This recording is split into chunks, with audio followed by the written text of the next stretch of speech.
Going on, everyone? Got a 2023 Toyota Prius. Today we're going to check the cabin filter on this for my customer here. This would be a good guide if you want to replace yours or check yours. But the cabin filter is going to be located behind the glove box, so we're going to need to remove the door.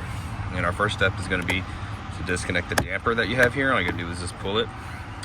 Now if we look here, these are the stoppers to stop the glove box from opening up too far. Just got to push the glove box in, both sides. And then you can get the glove box to actually come down. And when you get it to come down, you can actually pull it off the hinge that's back here, okay?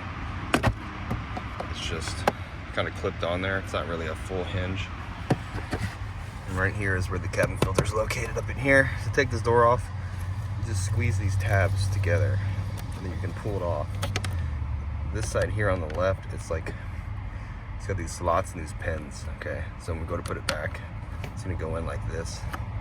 Pull the cabin filter out.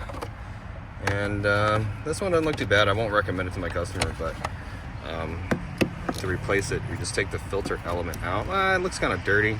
I might tell them that they might need one. It's a little brown. It's just not very gross, I guess. But yeah, you're gonna reuse this plastic retainer, okay? And then just note on the filter itself, it says up.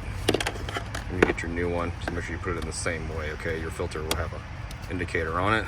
If you need a filter, check the description box. There'll be a link for the part number. And all we do is just put the door back on here. It's really simple. Just click it back on and put the glove box door back, okay?